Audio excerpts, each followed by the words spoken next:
ভিডিওটি junior homeopathic চিকিৎসক বন্ধুদের দেখানোর জন্য এবং শেখানোর জন্য।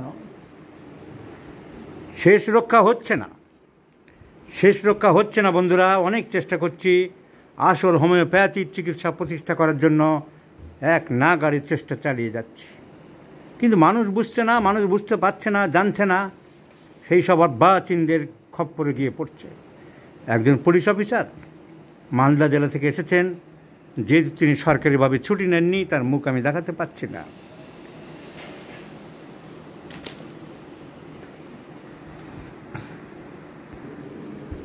Brain tumour, brain stem glioma, ওখানে 31টা রেডিয়েশন দেওয়া হয়েছে। তো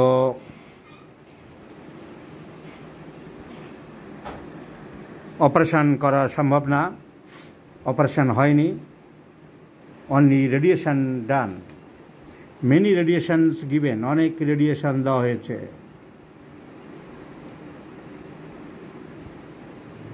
These are the papers. Their radiation was done by Tata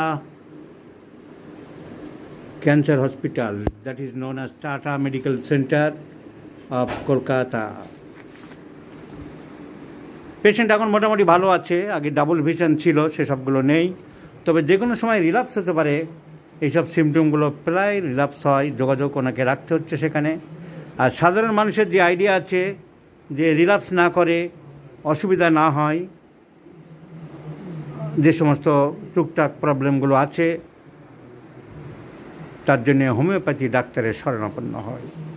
তো কিছু দালাল মনে হয় ফিট আছে, কিছু কিছু লোকজনের দালাল মনে হয় ফিট আছে, তারা এইসব ঠিকানাগুলো দেয়। এই যে দুদিন আগে আমি দেখিয়েছিলাম, এই ক্যান্সার স্পেশালিস্ট বাজারে রোডে গেছে, ইনি নাকি ক্যান্সার স্পেশালিস্ট। তো উনি থাকেন মালদা, সেখানে কোন দালাল বলে দিলেন যে ওনার কাছে যাও, তো উনি দিলেন ল্যাকেসিস 30, নেট্রামিউট 200, কোকুলাস ইন্ডিকা 30, রোবিনিয়া মাদার 2 নম্বরে কি একটা 30, 1 নম্বরে কি একটা ক্যানাবিস ইন্ডিকা হয়তো হতে পারে 200।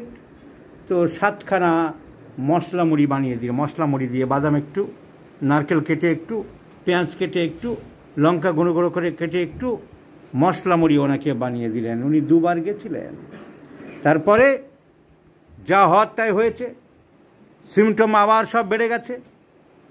টাটা মেডিকেল সেন্টারে রেডিয়েশন করার পরে যেটুকু ভালো ছিল আবার সব অ্যাগ্রাভেট করে গেছে, সুস্থ মানুষটাকে অসুস্থ করে দিয়েছে চিকিৎসকের নামের এই কুলাঙ্গারগুলো।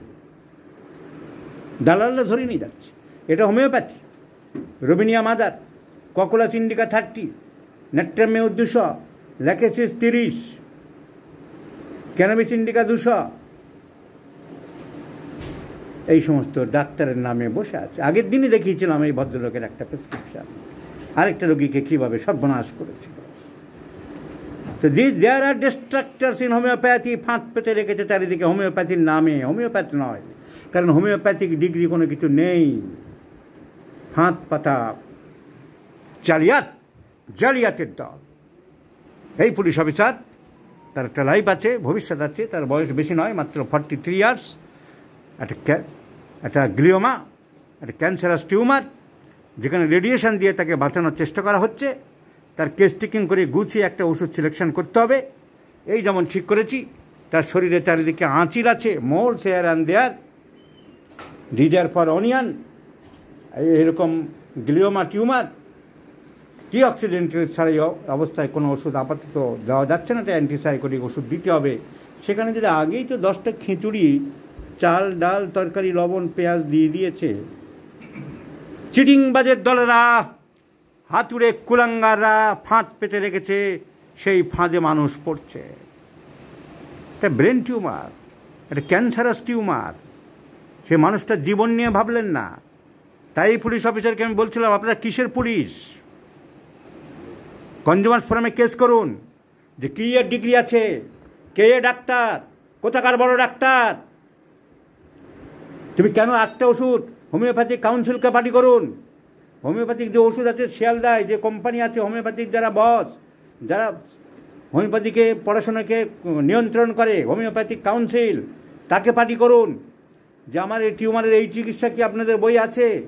আপনাদের অভিধানকে এরকম বলে 7টা ওষুধ একসাথে করে মশলা মুড়ি বানাতে হবে? কে ডাক্তার? এ ডাক্তার কিনা পরীক্ষা নিন, একে ডাকুন হোমিওপ্যাথিক কাউন্সিলে। আপনি তো পুলিশের বড় মহলে জানান, আপনি আজকে গিয়ে পুলিশকে জানান যে এর কি সার্টিফাই আছে, এর কি ডিগ্রি আছে, পরীক্ষা করুন। আপনি এসপিকে জানান, আপনি এসপি দিয়ে চিঠি করুন। ও তো ডাক্তারই নয়, ও তো কুলাঙ্গার, ও তো হাতুড়ে কুলাঙ্গার।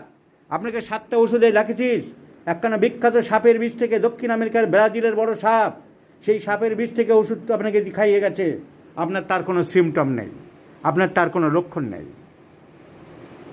আপনারা ছেড়ে দিচ্ছেন বলে তো এরা পেয়ে বসেছে। তাহলে যতই ভালো করার চেষ্টা করি, সমাজে যতই হোমিওপ্যাথিকে জাতে তোলার চেষ্টা করি, কুলাঙ্গারা যতক্ষণ না বিদায় হবে, হোমিওপ্যাথি কী করে উন্নতি করবেন? এরকম মানুষ দাঁড়িয়ে দাঁড়িয়ে মরবে। অ্যাকশন নেবেন কিনা ইন্সপেক্টর সাহেব বলুন? হ্যাঁ, অ্যাকশন নেওয়ার চেষ্টা করুন। তো আপনার কথা আমি রেখেছি, আপনার ছবি আমি দেখালাম না, আপনাকে ওষুধ দিচ্ছি। আপনার কেসটা কিন্তু খুব সিরিয়াস, সেন্সিটিভ। এসবকে যখন তখন আবার খারাপ হতে পারে। অপারেশন সম্ভব না, এমন জায়গায় হয়েছে ব্রেনের নিচে, তাই রেডিয়েশন দিয়ে ওরা আটকে রেখেছে। সেখানে গুছিয়ে হোমিওপ্যাথির চিকিৎসা করার দরকার।